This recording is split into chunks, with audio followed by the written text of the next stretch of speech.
கர்த்தருக்கு ஸ்தோத்திரம்.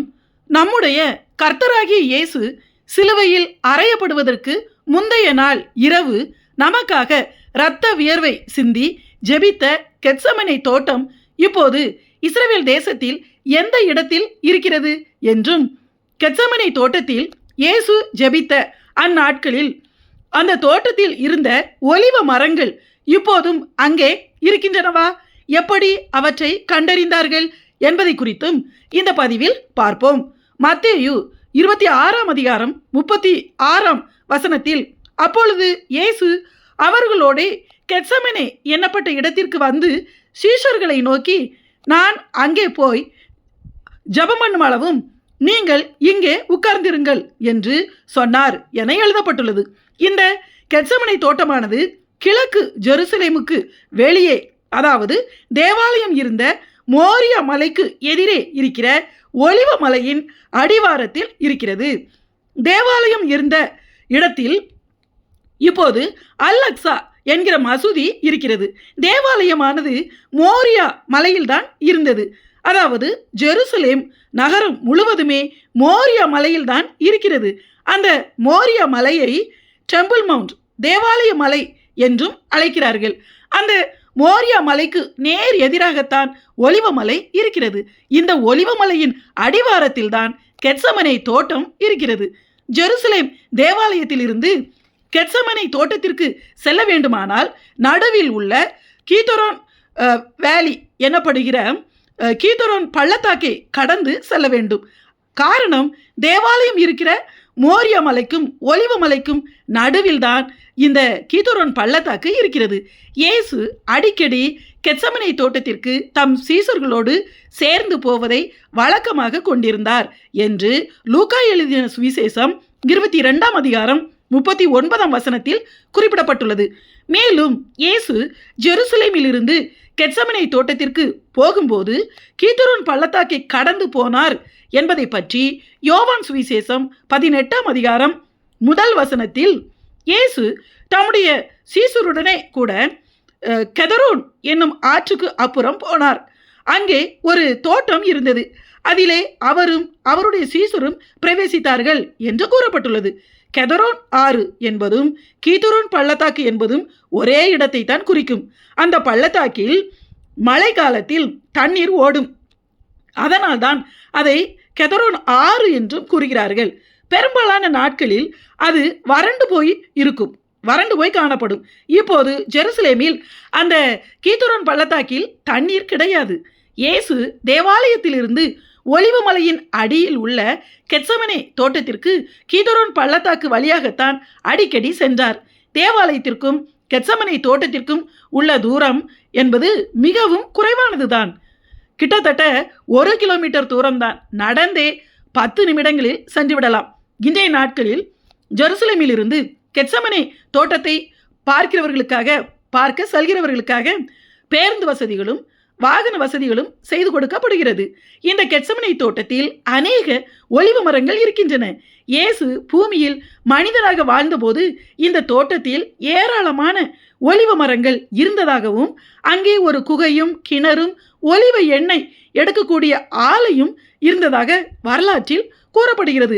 ஆனால் கிபி 70ஆம் வருஷம் நீரோ என்கிற ரோம அரசன் முழு எருசலேம் பட்டணத்தையும் தேவாலயத்தையும் எல்லாவற்றையும் இடித்து அழித்து எரித்து போட்டான்.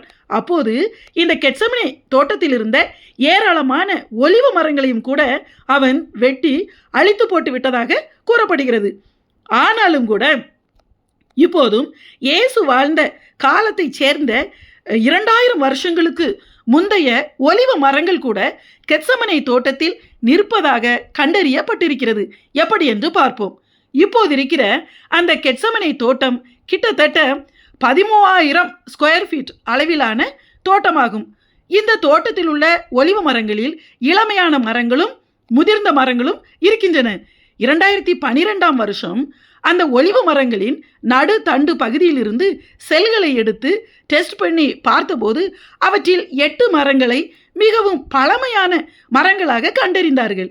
அதில் 3 ஒலிவ மரங்கள் இயேசுவின் காலத்தை சேர்ந்தவையாக 2000 வருஷங்களுக்கு முன்பிருந்த மரங்களிலிருந்து வளர்ந்தவையாக கண்டுபிடித்திருக்கிறார்கள். அந்த 8 முதிர்ந்த மரங்களில் 5 மரங்களின் உள்பகுதி வெற்றிடமாக உள்ளதால் அவற்றின் காலத்தை சரியாக கண்டறிய முடியவில்லையாம். ஆனால் மற்ற 3 மரங்களின் ஆயுள் வளையங்களை கணக்கிட்டும் அவற்றின் உள்பகுதிகளில் இருந்து செல்களை பிரித்தெடுத்து கார்பன் டேட்டிங் மூலமாகவும் அந்த மர செல்களை DNA டெஸ்ட் பண்ணியும் பார்த்ததில் அந்த 3 மரங்களும் 1000 வருஷங்களுக்கு முன்பே உள்ளவை என்றும், ஆனால் அவை உருவாகிய ஆரம்ப காலம் 2000 வருஷங்களுக்கு மேல் இருக்கலாம் என்றும் கணித்திருக்கிறார்கள். அதாவது ஒலிவ மரங்கள் வெட்டப்பட்ட பிறகும் அந்த ஒலிவ மரத்தின் அடிப்பாகமாகிய வேர்களிலிருந்து ஒலிவ கன்றுகளை உருவாக்கி மரமாக வளரக்கூடிய திறனுடையவை என்று கூறப்படுகிறது. எனவே அந்த பழமையான 3 மரங்களும் இயேசுவின் காலத்தில் கெத்செமனே தோட்டத்தில் அப்போதைய மரங்களின் வேர்களில் இருந்து தோன்றியவைதான் என்று கண்டுபிடித்து விட்டார்கள். அந்த மரங்கள் வரலாற்று முக்கியத்துவம் வாய்ந்தவை என்பதால் அந்த மரங்களை சுற்றுலா பயணிகளோ அல்லது வேறு யாருமோ சேதப்படுத்திவிடக் கூடாது என்பதற்காக அந்த மரங்களை பாதுகாப்பதற்காக அவைகளை சுற்றி உலோகங்களை பயன்படுத்தி நெருங்க முடியாதவாறு அடைத்து வைத்திருக்கிறார்கள். மேலும் அவற்றை வெட்டக்கூடாது என்று இஸ்ரேல் அரசாங்கம் தடை போட்டிருக்கிறது. மற்ற இடங்களிலும் கூட ஒலிவ மரங்களை அரசாங்க அனுமதியின்றி யாரும் வெட்டக்கூடாது என்பது இஸ்ரேல் அரசாங்கத்தின் சட்டமாகும். இயேசு அநேக முறை நடந்து உலாவிய அந்த கெத்செமனே தோட்டம் இன்றைக்கும் ஜெருசலேமில் இருக்கிறது. இந்த தோட்டத்தில்தான் இயேசு சிலுவையில் அறையப்படுவதற்கு முந்தைய நாள் இரவில் ஜெபித்த போது இரத்த வியர்வை சிந்தி நமக்காக வியாகுலப்பட்டார். லூக்கா எழுதின சுவிசேஷம் 22ஆம் அதிகாரம் 44ஆம் வசனத்தில் இயேசு மிகவும் வியாகுலப்பட்டு அதிக ஊக்கத்தோடு ஜெபம் பண்ணினார். அவருடைய வேர்வை இரத்தத்தின் பெருந்துளிகளாய் தரையிலே விழுந்தது என்று எழுதப்பட்டுள்ளது. இப்படி உண்மையிலேயே மனிதர்களுக்கு நடக்க முடியும் என்றும் இது மிகவும் அரிதான காரியம் என்றும் அறிவியல் அறிஞர்கள் கூறுகிறார்கள். அதாவது ஒரு மனிதன் மிகவும் தாங்க முடியாத வேதனையில் துடித்து கதறி அழும்போது அந்த மனிதனுடைய சரீரத்தில் உள்ள சிறிய சிறிய இரத்த நாளங்கள் எல்லாம் வெடித்து சிதறுவதால் அந்த இரத்தம் வியர்வையில் கலக்கும்போது இப்படி வியர்வை இரத்தமாக வழியும் என்று கூறுகிறார்கள். ஆனால் வரலாற்றில் இயேசு மட்டுமே இந்த அளவிற்கு நமக்காக நொறுக்கப்பட்டார். நம் மீது அவர் வைத்த அநாதி சிநேகத்தினால் நம்மை தேடி வந்த இயேசு நமக்கே நாம் அருவருப்பாய் இருந்தபோது நம்மை அருவருக்காமல் தொட்ட இயேசுவின் அன்பு நம்முடைய மனித அறிவுக்கு எட்டாதது.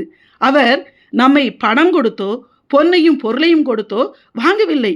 தம்முடைய வியர்வையை இரத்தமாக சிந்தி சர்வ வல்லமையுள்ள தேவனாகிய தம்மையே விலையாக கொடுத்து பெரும் பாவிகளாய் இருந்த நம்மை தமக்காக வாங்கியிருக்கிறார்.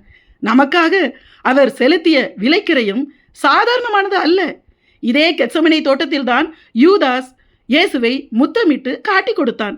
நாமும் யூதாஸை போல இயேசுவின் மீது அன்புள்ளவர்களைப் போல போலியாக காண்பிக்காமல் நம்முடைய முதல் அன்பும் முழு அன்பும் உண்மையிலேயே இயேசுவின் மீது வைத்திருக்கிறோமா என நம்மை சோதித்து பார்ப்பது அவசியம்.